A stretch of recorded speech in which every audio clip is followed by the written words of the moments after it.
अस्सलामुअलैकुम वरहमतुल्लाहि वबरकातुहू। नाजरीन, मैं आपका मेज़बान हाफिज़ मोहम्मद फसीहुद्दीन मेदक और आप देख रहे हैं मेदक फाश न्यूज़। आइए डालते हैं आज की अहम खबर पर एक नज़र। मरहूम व मज़लूम बेकसूर मोहम्मद खदीर ख़ान के पुलिस कस्टडी में इंतकाल के वाक़े को लेकर आज नेशनल माइनॉरिटी कमीशन काफ़ी सीरियस हो चुकी है। नेशनल माइनॉरिटी कमीशन की मेंबर सैयदा शहजादी ने आज खदीर खान मरहूम के वाक़े को लेकर मेदक का दौरा करते हुए उनके अफराद ख़ानदान से मुलाकात की। इस मौके पर उन्होंने मुलाकात के बाद R&B गेस्ट हाउस में मुनाक़िदा प्रेस कॉन्फ्रेंस से खिताब करते हुए कई एक अहम सवालात उठाए हैं। सैयदा शहजादी ने कहा कि खदीर खान की मौत की जिम्मेदार खुद पुलिस है और पुलिस ने एक मुसलमान होने की वजह से उसको मौत के घाट उतार दिया है और उस पर जुल्म ज़ियादती के पहाड़ तोड़े हैं। इतना ही नहीं बल्कि सैयदा शहजादी ने इस वाक़े को लेकर सख्त मजम्मत करते हुए कई एक इल्ज़ामात लगाते हुए कहा कि ये वाक़या सिर्फ मुस्लिम दुश्मनी का सबूत पेश कर रहा है। इस वाक़े में ज़िले की SP किसी किस्म का ताउन नेशनल माइनॉरिटी कमीशन को नहीं कर रही है और इस वाक़े को लेकर ज़िला SP और दीगर को माइनॉरिटी कमीशन तलब करते हुए मुकदमा भी चलाएगी। इस प्रेस कॉन्फ्रेंस में उन्होंने कई एक अहम बातें बतलाई हैं। इस प्रेस कॉन्फ्रेंस में मरहूम खदीर खान की अहलिया फरजाना सिद्धेश्वरी भी शरीक रहीं और उन्होंने खुद उनकी ज़ुबानी खदीर खान के साथ मौत से पहले और मौत के बाद पेश आए वाक़यात की पोल खोल कर रख दी। आइए इस सिलसिले में एक तफसीली रिपोर्ट आप हजरात के पेश खिदमत है। नाजरीन, जैसा कि आप देख रहे हैं, हम ज़िले मेदक की तारीख़ में पहली मरतबा उर्दू ज़ुबान में आप तक ज़िले की अहम ख़बरें पहुँचा रहे हैं। लिहाजा हम आपसे गुजारिश करते हैं कि आप लोग भी ज़रूर हमारे चैनल को लाइक करें, शेयर करें और सब्सक्राइब करें और साथ ही साथ बेल आइकन के बटन को भी दबा दें ताकि हमारी जानिब से जब कभी भी किसी भी किस्म की अपडेट दी जाए तो उसकी इत्तला आपको नोटिफिकेशन के ज़रिए सबसे पहले मिल सके। नाजरीन, अगर आप लोग अपने कारोबार या किसी और किस्म के मुताल्लिक़ हमारे चैनल पर इश्तिहार देना चाहते हो या फिर एडवर्टाइजिंग करवाना चाहते हो तो हमारे सेल नंबर 9000214611 पर हमसे रब्त पैदा करें। आइए न्यूज़ के सिलसिले में एक तफसीली रिपोर्ट आप हजरात के पेश खिदमत है। ఉర్దూలో మాట్లాడతాను. తెలుగు వాళ్ళు తెలుగు కవర్ చేసుకోండి, తర్వాత ఉర్దూ వాళ్ళు కవర్ చేసుకోండి. अस्सलाम वालेकुम रहमतुल्लाहि वबरकातुहू। आज नेशनल माइनॉरिटी कमीशन जो हमारे यहाँ एक इंसिडेंट हुआ है, जो कस्टोडियल डेथ हुई है हमारे मेदक डिस्ट्रिक्ट का जो खादिर खान, तो आज हम इससे पहले इतला करे थे हमारे कलेक्टर को और यहाँ के SP को। और मैं आपको एक इसका भी फ़ोटो ले लो। इसमें यहाँ पर कलेक्टर SP को क्लियरली लिखकर भेजे कि रेलेवेंट డాక్యుమెంట్స్ के साथ आओ, అంటే డాక్యుమెంట్స్ ఏవి ఉన్నాయో అవి తీసుకొని రండి. ఎవరికి? మన జిల్లా SP గారికి. నేను మీకు రెండో మ్యాజిక్ చెప్తాను. ఫస్ట్ నేను ఇక్కడ జిల్లా కలెక్టర్ గారి SP గారితో కూడా మాట్లాడాను. మనం విజిట్ చేసి ఆమెకి పలకరించి వద్దాము.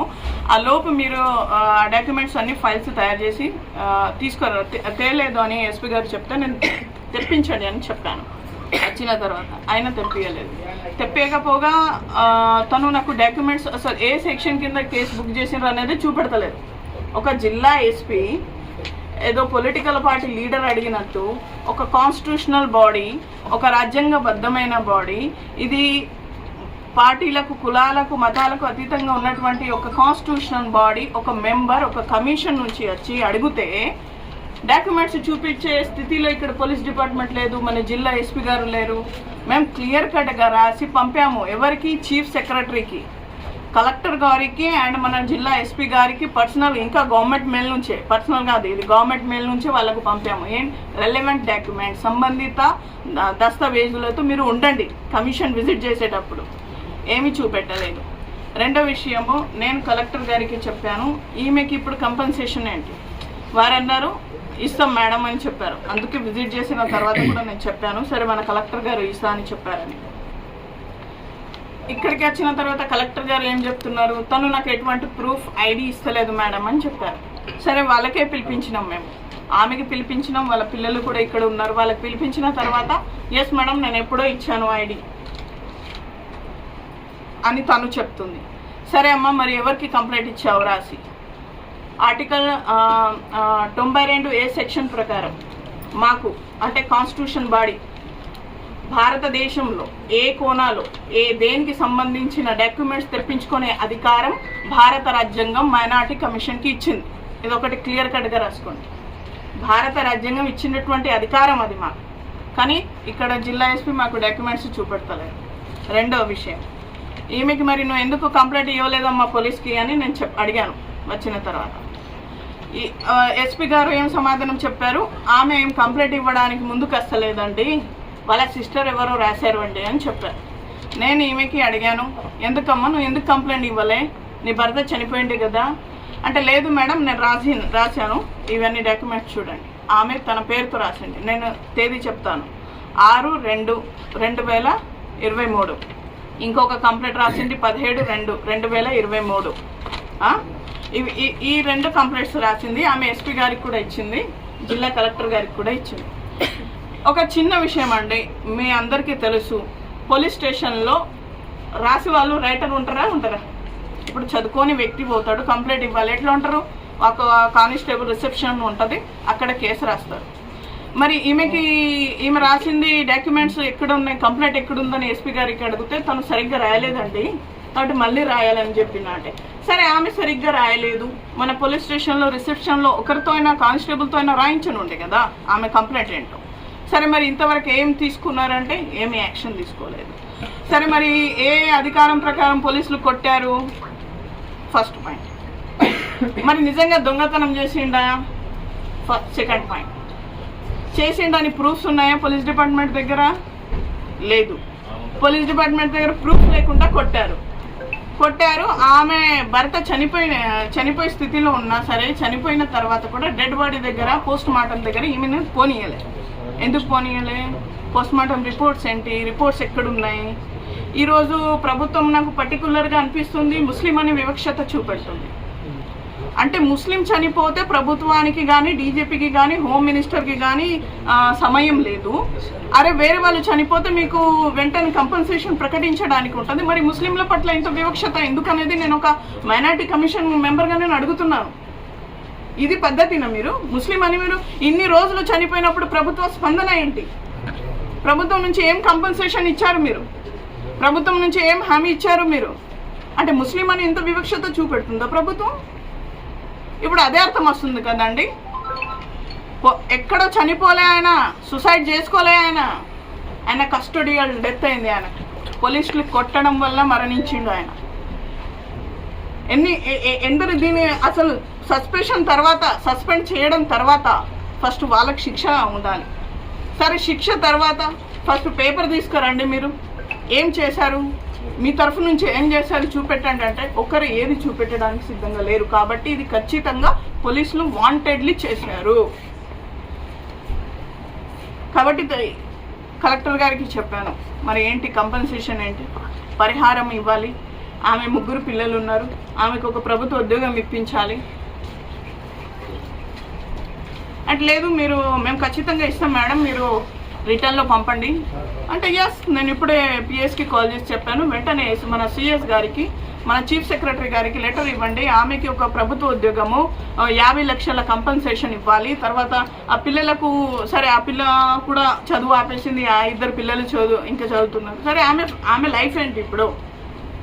ఏ అధికారంతో పోలీసులు కొట్టారు, ఎందుకు కొట్టారు, డాక్యుమెంట్స్ ఎందుకు చూపెడతలేరు, పోస్ట్ మార్టం రిపోర్ట్ ఎక్కడ ఉంది? క్లియర్ కట్గా రాసి పంపామండి మన చీఫ్ సెక్రటరీ గారికి. సంబంధిత దస్తావేజాలతో డాక్యుమెంట్స్తో రావాలి. మరి సంబంధిత దస్తావేజులు ఎందుకు చూపెట్టలేకపోతుంది ఈరోజు కమిషన్? ఇంకా తను నాకు అంటుంది, మన ఎస్పీ గారు మేడం గారు అంటున్నారు మేము చూపెట్టడానికి. ఒకసారి మా మైనారిటీ కమిషన్కి రాజ్యాంగం ఇచ్చినటువంటి మీరు గూగుల్లో కొట్టి చూస్తే భారతదేశంలో ఏ కోణం నుంచి అయినా ఏ దస్తావేజులైనా తెప్పించుకునే హక్కు నేషనల్ మైనారిటీ కమిషన్కి ఉంది. మరి మేడం కాదంటున్నారు. సరే కాకుంటే మేము ఢిల్లీకి పిలుస్తాము, ఎట్లా కాదు కూడా వాళ్ళు మాకు చెప్పాలి. కానీ ప్రస్తుతానికి అయితే నాకు వీళ్ళు ముస్లిం అవ్వడం వల్ల ప్రభుత్వం వివక్షత చూపెడుతుంది అనేది మాత్రం నేను ఫిక్స్ అయ్యాను. ఎందుకంటే ఇక్కడ అధికారుల వ్యవహార శైలి చూస్తుంటే ఆ కలెక్టర్ ఆయన స్పందిస్తున్నారు. ఆయన ఏమంటున్నారంటే చీఫ్ సెక్రటరీ మేడం ద్వారా మాకు మేము ఇస్తాం. సరే ఇప్పుడే నేను చీఫ్ సెక్రటరీకి పంపిస్తాను, ఆ హామీ అయితే ఇచ్చారు కలెక్టర్ గారు. కానీ ఎస్పీ మాత్రం చాలా అసంతృప్తికరంగా సమాధానం ఇస్తున్నారు. నేను చెప్తున్నాను, దీంట్లో చాలా మంది ఇరుక్కుంటారు అఫీషియల్ గవర్నమెంట్ డిపార్ట్మెంట్ నుంచి. ఎందుకంటే వాంటెడ్లీ మీరు చంపినరు. ఎస్, ఒక యాజ్ ఎ కమిషన్ మెంబర్గా నేను ఛాలెంజ్ చేస్తున్నా. పోలీస్ డిపార్ట్మెంట్ వాంటెడ్లీ చంపి కేసు బయటకు రాకుండా చాలా విశ్వ ప్రయత్నాలు చేస్తున్నారు. ఇప్పటికీ కూడా ఒక కాన్స్టిట్యూషనల్ బాడీ ముందర మీరు ప్రూఫ్ పెట్టలేకపోతున్నారు అంటే మీరు తప్పు చేయలేదని నేను ఎట్లా ఒప్పుకోవాలి? కమిషన్ ఎట్లా ఒప్పుకోవాలి? ఒక ముస్లింని హత్య చేశారు మీరు. ఎస్, ముస్లిం అని వివక్షత చూపెడుతున్నారు మీరు. వేరే వాళ్ళైతే మీరు వెంటనే కంపన్సేషన్స్ ప్రకటిస్తారు. ఒక ముస్లిం ఆయనకు ఫ్యామిలీ, ఒక కూలి పని చేసుకునేవాడు వాడు. ఇంతకు మించి మేము ఏం చేస్తాం చెప్పండి? డీజీపీని, చీఫ్ సెక్రటరీని పిలిపించుకునే హక్కు, అధికారం కమిషన్కి ఉండి. ఎస్, మేము పిలిపిస్తాం కూడా. కానీ నేను వచ్చాను గ్రౌండ్ రియాలిటీ తెలవాలని. ఇంతకు మించి అన్యాయం ఏముంటుందండి? మీ అందరి ముందర చూస్తున్నారు మీరు. డాక్యుమెంట్స్ చూపెట్టండి అన్న. ఏ సెక్షన్ కింద కేసు బుక్ చేశారు చూపెట్టండి అన్న.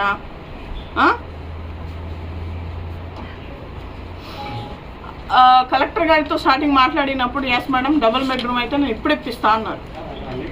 తర్వాత ఇక్కడ వచ్చినాక మాట మార్చారు. మేడం దానికి కూడా నేను మళ్ళీ మాట్లాడుతాను చీఫ్ సెక్రటరీతో. అంటే మీరు ఏమి ఇవ్వకుంటే మీరు ఏం చేస్తున్నారు? ఒక డబుల్ బెడ్రూమ్ ఇయ్యరు, ఒక కాంట్రాక్ట్, ఒక జాబ్, ఒక అటెండర్ జాబ్ ఇప్పియలేదా గవర్నమెంట్? ఆయన మృతికి కారణమై ఆయన కస్టడియల్ డెత్ అయినప్పుడు ఒక అటెండర్ జాబ్ ఇవ్వలేదా ఆమెకి?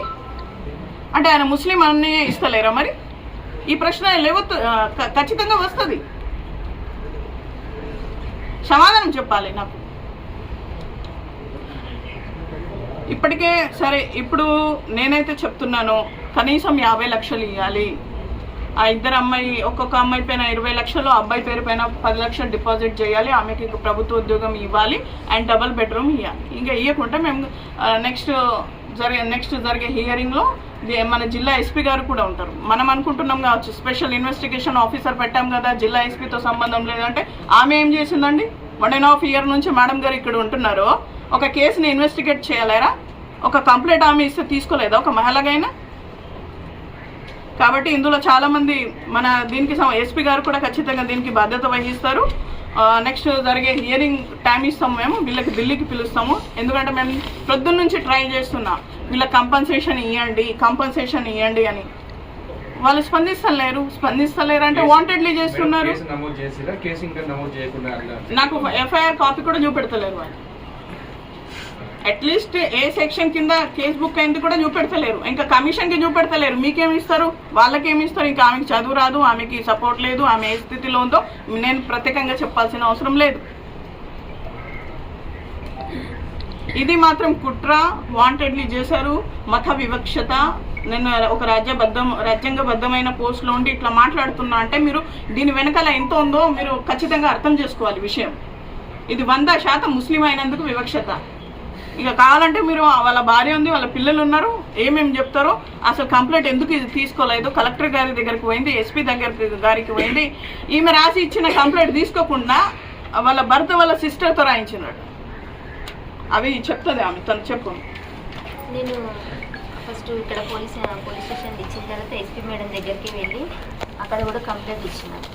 అక్కడ మేడంతో నీ ఫోటో కూడా తీసిరు, ఆ ఫోటో కూడా ఉంది కంప్లైంట్ ఇచ్చినట్టుగా. తర్వాత ఇక్కడ మళ్ళీ పిఎస్ దగ్గరికి తీసుకొచ్చి మళ్ళీ ఏం చేసిరు వాళ్ళు, తీసుకొచ్చిన తర్వాత అక్కడ నుంచి తీసుకొచ్చిన తర్వాత వాళ్ళ అక్కని లోపలికి పంపించారు. సీనియర్ అడ్వకేట్ అని వాళ్ళ అక్క వాళ్ళు గల్లీలో ఉంటాడు, పిట్లం బేస్లో. ఆయన చేసేది జాబ్ ఏమో హైదరాబాద్లో. అక్కడ నుంచి ఆయన ఇక్కడికి వచ్చి ఆమెతో ఏమేమో రాపించి డెడ్ బాడీ తీసుకురావడానికి మనం రాపిస్తున్నామమ్మా అని చెప్పేసి కేసు వాపసు తీసుకుంటున్నట్టుగా రాపించి నేను ఇచ్చిన కంప్లైంట్ పక్కన పెట్టేసి ఆమె కంప్లైంట్ తీసుకున్నాను. ఆమె కంప్లైంట్ తీసుకొని రాపించి నన్ను లోపలికి రానివ్వలే. అక్కడ ఆమెకి లోపలనే 20,000 ఇచ్చిరట. నేను నన్ను ఎందుకు లోపల రానిస్తలేరు, మీరు అలా ఏం రాసిండ్రు నాకు చూపించండి సార్, నేను ఎవరినైనా నమ్ముతాను మిమ్మల్ని మాత్రం నమ్మను సార్, మీ గురించి నాకు బాగా తెలుసు అని చెప్పిన. నేను సీనియర్ అడ్వకేట్ అంటే ఆయన చాలా వేరున్నాడు అన్నట్టు. ఆయన ఎందుకంటే న్యాయం గురించి ఆలోచించాడు ఆయన స్వార్థం ఆయనకి. అయితే ఆయన కూడా నాకు చాలా బెదిరించిండు. పోలీసు ఇట్లా హాస్పిటల్ ఏమని రాపించినావమ్మా అంటే పోలీసు వాళ్ళు కొట్టినట్టుగానే రాపించిన సార్, అదే నిజం కాబట్టి అంటే అట్లా రాపిస్తాను, అట్లా రాయరు వాళ్ళు అన్నాడు నాకు. అని అంటే సరే సరే కానీ నేను సైలెంట్ ఊరుకున్నా. నా పరిస్థితి బాగాలేదు, దేవుడు ఉన్నాడు చూస్తాడు, అల్ల పైన ఒక్కడు చూస్తే చాలు అనుకుని ఊరుకున్నా. అయితే ఆయన ఆమెతో సంతకం చేయించుకొని పోస్ట్ మాస్టర్కు తీసుకెళ్తే కూడా నైట్ దాన్ని లోపలికి వెళ్ళనివ్వాలి. ఫస్ట్ ఆమెతో సంతకం చేయించుకోరు. ఈ స్టేషన్లో మాత్రం నాతో నేను సైన్ చేయలేదు. అక్కడ హాస్పిటల్ దగ్గరికి వెళ్ళినాక ఫస్ట్ ఆమె సైన్ చేసిన తర్వాత నాతో సైన్ చేయించి పాపతో చేయించారు. పోస్ట్ మాస్టర్ అయ్యేటప్పుడు కూడా వాళ్ళ అక్కని పంపించారు లోపలికి, నన్ను పంపించలే. పోస్ట్ మాస్టర్ రిపోర్ట్ ఇవ్వలే, నాకు ఏమి ఇవ్వలే. ఒక మార్చిరి స్లిప్పు నా భర్త చనిపోగానే నాకు ఇచ్చిర్రు. అదొక్క స్లిప్ తప్ప నా దగ్గర ఏ ఆధారం లేదు. మేము వచ్చేటప్పుడు కూడా 3 అంబులెన్స్లు మార్చిర్రు పోస్ట్ మాస్టర్ చేసిన తర్వాత. పైన ఆల్రెడీ బోయినపల్లి దాకా వచ్చిన అంబులెన్స్ని కండ్లకోయకు రిటర్న్ రప్పించిర్రు. అయితే అక్కడ గాంధీలో ఏం చేసిరంటే ఒక అంబులెన్స్లో ఎక్కించిన తర్వాత అందులో వాళ్ళ బావని కూర్చోబెట్టిరు మా ఆయన బాడీతో పాటు. మమ్మల్ని అందరినేమో వాళ్ళ అక్కని మమ్మల్ని అందరినేమో వేరే పెద్ద అంబులెన్స్లో కూర్చోబెట్టిరు. మమ్మల్ని కండ్లకోయ దగ్గర మమ్మల్ని ఆపిర్రు. అక్కడ నుంచి వీళ్ళ అంబులెన్స్ బోయినపల్లి దాకా పోయిందాన్ని రిటర్న్ ఇక్కడ కండ్లకోయకు రప్పించారు. అక్కడికి రప్పించిన తర్వాత అక్కడ నుంచి అందులోంచి వాళ్ళ బావని దించేసి మమ్మల్ని పోలీసు వాళ్ళ కార్లో కూర్చోబెట్టిరు. అంబులెన్స్ పంపించేసారు.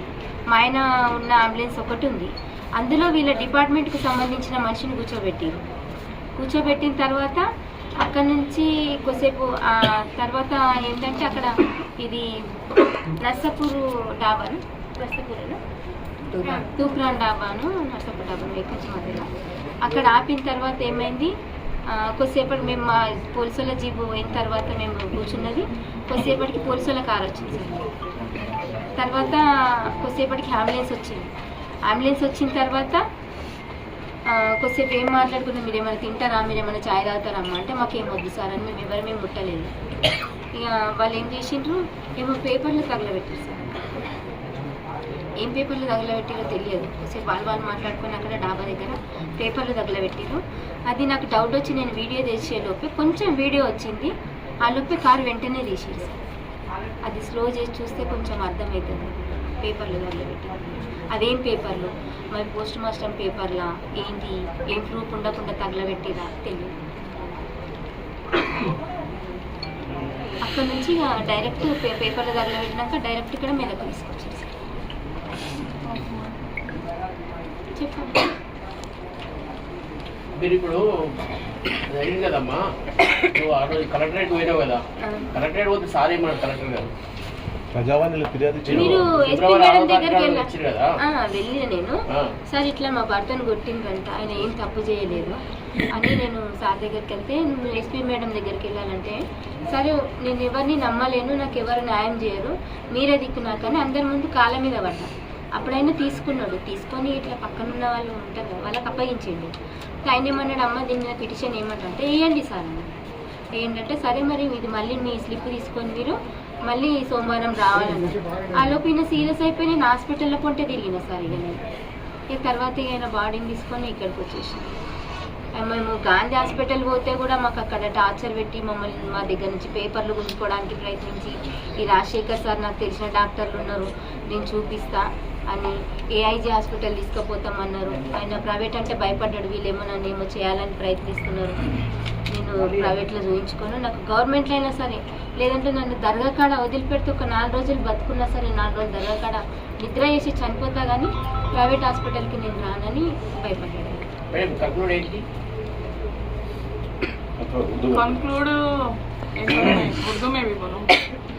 కంక్లూడ్ ఏముంటుందండి, వ్యవస్థ ఇలా ఉందని ఎఫ్ఐఆర్ కాపీ కానీ సెక్షన్స్ కానీ చెప్పట్లేదు అంటారు కదా, ప్రధానంగా కమిషన్ ఏం చేయబోతుంది? కమిషన్ హియరింగ్ పెడుతుంది జిల్లా ఎస్పీకి, తర్వాత ఈ కేసుని ఇన్వెస్టిగేట్ చేస్తున్నటువంటి అధికారికి పిలుస్తాము, చీఫ్ సెక్రటరీకి వీళ్ళ కంపెన్సేషన్ ఇవ్వాలి, డబల్ బెడ్రూమ్, తర్వాత మీకు ప్రభుత్వ ఉద్యోగం ఇవ్వాలని, అదేవిధంగా ఈయన మృతికి కారణమైనటువంటి పోలీసులను ఉద్యోగం నుంచి తొలగించాలని మేము చేస్తాము.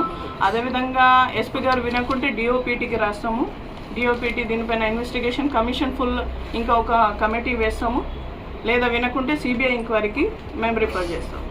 CBI enquiry is a final మాకు. వినకుంటే సిబిఐ ఎంక్వైరీకి ఇస్తాం. ఇక ఒక జిల్లా ఎస్పీ, ఒక జిల్లా కలెక్టర్, ఒక కాన్స్టిట్యూషన్ బాడీలో ఉన్నటువంటి వాళ్ళకి సమాధానం ఇవ్వకపోతే ఏమనుకోవాలండి? అది ఏమన్నా రాజకీయమా? ఒక వ్యక్తి మనకు ఈరోజు నలుగురిని కలిసిన మనం మాట్లాడి వెళ్ళిపోతాం, ఆమె జీవితాంతం బాధ అనుభవిస్తుంది. ఆమె బాధను ఎవరు ఫీల్ చేయగలుగుతారండి? ఈరోజు నేను వస్తాను, మీరు వస్తారు, తర్వాత ఏంటి ఆమె పరిస్థితి? ఆ పిల్లల పరిస్థితి ఏంటి? ఎట్లా ఉన్నా కూలీ చేసుకున్నా ఏం చేసుకున్నా వాళ్ళ పిల్లల్ని వాడు చూసుకుంటుండే. మనం చూస్తామా? ఎవరైనా పోయి యోగక్షేమాలు అడుగుతామా వాళ్ళకు?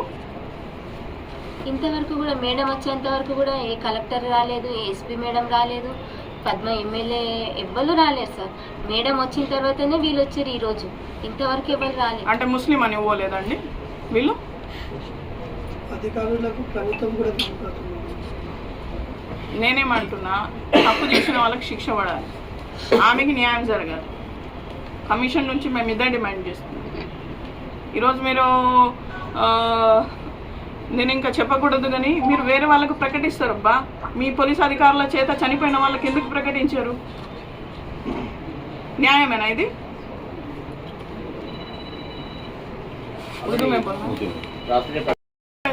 చేస్తే బాగుండదు. హోమ్ మినిస్టర్ గారు స్పందించాలి. హోమ్ మినిస్టర్ గారు కూడా ఇంత నిర్దాక్షిణ్యంగా వ్యవహరించకూడదు. ఆయన కూడా ఒక ముస్లిం సమాజానికి చెందిన వ్యక్తి కాబట్టి నేను వ్యక్తిగతంగా ఆయనతో కూడా చెప్తున్నాను, ఈ అన్యాయాన్ని ఆయన ఖండించాలి, ఖచ్చితంగా న్యాయం చేయాలి వాళ్ళకు అనేది నేను చెప్తున్నాను. उर्दू में बोलो. तो आज कमीशन यहाँ पर विजिट किया है. जो एक खादर अली खान का जो कस्टोडियल डेथ हुआ है उसके रिगार्डिंग हम यहाँ पर आए थे और हम ऑलरेडी पहले लिखकर भेजे थे हमारे डिस्ट्रिक्ट एसपी से कलेक्टर के रेलेवेंट डॉक्यूमेंट्स के साथ. आप वहाँ रहे कि इस पर क्या इन्वेस्टिगेशन हुआ है, डेथ कैसा हुआ है, पोस्टमार्टम का रिपोर्ट क्या है और आखिर उसके काज क्या है, रीज़न क्या है. लेकिन हमारे एसपी साहब ना कुछ डॉक्यूमेंट्स बता रहे, एटलीस्ट उन्होंने किस सेक्शन के नीचे एफआईआर बुक की वो भी नहीं बता रहे. तो फिर ये वांटेडली कर रहे हैं ये सब मिलकर. तो इसका अंजाम तो बहुत बुरा होगा क्योंकि एक गवर्नमेंट ऑफिशियल को, एक सिविल सर्वेंट को without any religion feeling, without any caste credit feeling को बाजू में रख के काम करना है. डिस्ट्रिक्ट कलेक्टर को, डिस्ट्रिक्ट एसपी को, तो ये वांटेडली कर रहे हैं. इन्होंने ना कुछ डॉक्यूमेंट्स बताया, ना कुछ फाइल रिपोर्ट कर रहे. तो डेथ कैसा हुआ वो भी रीज़न नहीं बता रहे.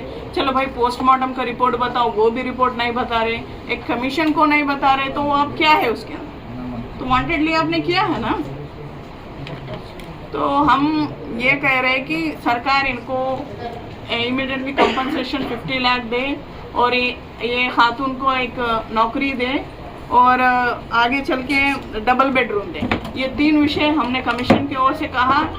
अभी चीफ सेक्रेटरी को भी लिखित रूप में दे देंगे कि इनको ये कंपनसेशन मिलना है.